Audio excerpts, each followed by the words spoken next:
Hi! Hello! అందరికీ నమస్తే. నేను మీ సుపర్ణ. సుపర్ణ ఫ్లవర్స్‌కి స్వాగతం. శ్రావణ మాసం సందడి అయిపోయింది. విఘ్నేశ్వరుడి సందడి మొదలైంది. విఘ్నేశ్వరుడికి ఎంతో ఇష్టమైన మోదకాలు, ఉండ్రాళ్ళు, జిల్లేడికాయలు ఇలాంటి స్వీట్స్‌ని ఈజీగా, టేస్టీగా, త్వరగా ఎలా తయారు చేసుకోవచ్చో చూసేద్దామా? ముందుగా పై లేయర్ ఉంటుంది కదండీ! ఆ లేయర్‌ని తయారు చేసుకోవటానికి ఒక కప్పు బియ్యపు పిండిని తీసుకున్నాం.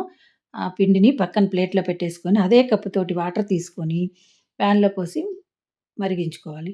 ఇది మరుగుతూ ఉన్నప్పుడే అందులో ఒక పించి సాల్టు, ఒక స్పూను నెయ్యి వేసి బాగా మరగనిచ్చేసి, మనం ఈ రైస్ పౌడర్‌ని ఇందులో వేస్తూ బాగా కలపాలి ఉండలు లేకుండా. ఇది మొత్తం పోసేసి బాగా కలుపుతూనే స్టవ్ ఆఫ్ చేసేసుకోవాలి. ఆఫ్ చేసేసి దీన్ని చక్కగా కలిపేసి మూత పెట్టేసి, ఇది చల్లారే వరకు పక్కనుంచేసుకుందాం. మనం పెద్ద కప్పుతో తీసుకున్నాం కదా! బియ్యపిండి, దానికి సగం క్వాంటిటీ ఉండేటట్టు చిన్న కప్పు తీసుకొని, ఆ కప్పులో ముప్పావు కప్పు వరకు బెల్లం తీసుకున్నాము. ఒక ఫుల్ కప్పు కొబ్బరి, తురిమిన కొబ్బరి తీసుకున్నాం. పచ్చి కొబ్బరైనా పర్వాలేదు, ఎండు కొబ్బరైనా పర్వాలేదండి. ఏదైనా మన ఇష్టం. అవి 2 దగ్గరికొచ్చిన తర్వాత అందులో ఇలాచీ పౌడరు, మనకు నచ్చిన డ్రై నట్స్ అన్నిటిని కట్ చేసుకొని, అవి కూడా వేసేసుకొని బాగా కలిపి ఇది దగ్గరికి రాగానే దీన్ని స్టవ్ ఆఫ్ చేసేసి దీన్ని పక్కన పెట్టేసుకుందాం.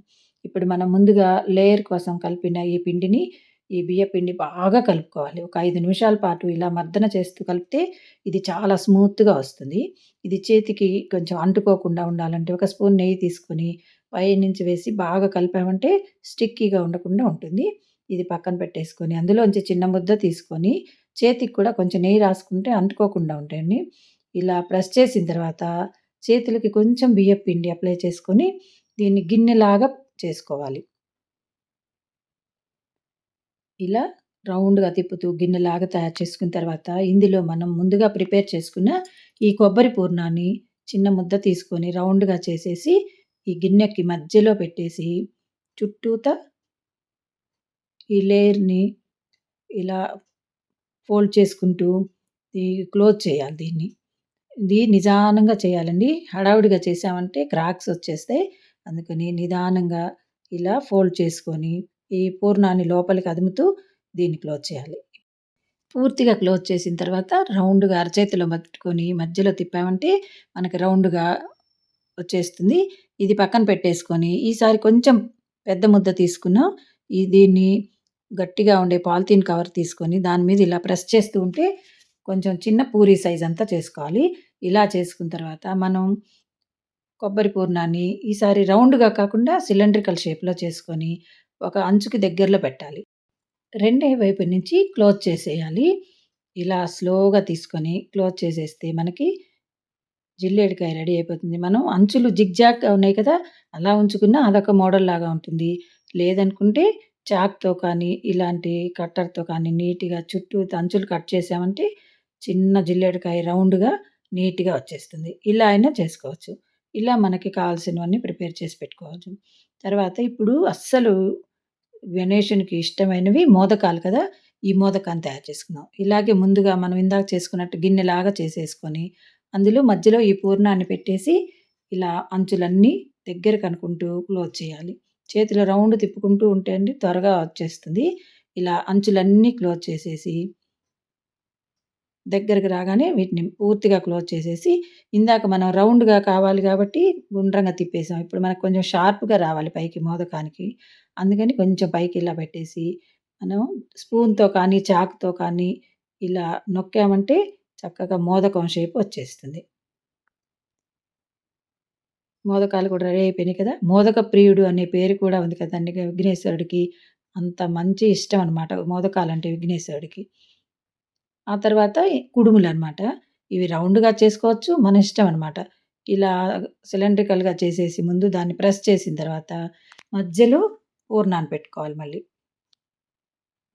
పూర్ణాన్ని పెట్టి క్లోజ్ చేసేసి దాన్ని చేత్తో మనం నొక్కామంటే కుడుము రెడీ అయిపోతుంది. ఇలా అయినా చేసుకోవచ్చు. రౌండ్‌గా అయినా చేసుకోవచ్చు.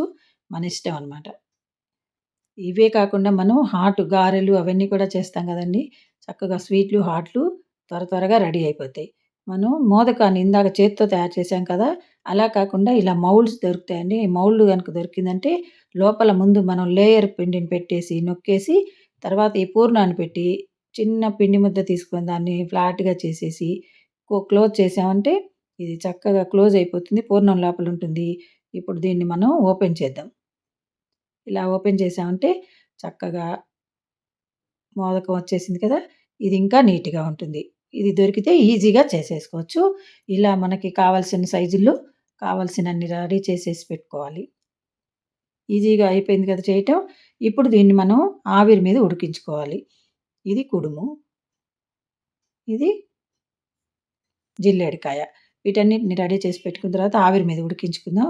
ఇడ్లీ ప్లేట్‌లకి ముందుగా నెయ్యి అప్లై చేసేసి ఆవిరి మీద ఉడికించుకోవాలి. ముందుగా మనం అడుగున జిల్లేడికాయలును, కుడుములు పెట్టుకుందాం. ఈ జిల్లేడికాయలైతే అడుగున ప్రెస్ అవ్వకుండా ఉంటాయండి. మోదకాలనుకో కొంచెం హైట్ ఉంటాయి కదా! అవి కింద పెట్టామనుకోండి, పై ప్లేట్ పెట్టినప్పుడు అవి అణిగిపోతాయి. అందుకని ఈ జిల్లేడికాయలు, కుడుములు ముందు పెట్టేసి, పై ప్లేట్‌కి కూడా నెయ్యి రాసేసి, ఈ మోదకాలని ఇప్పుడు దీంట్లో పెడదాం.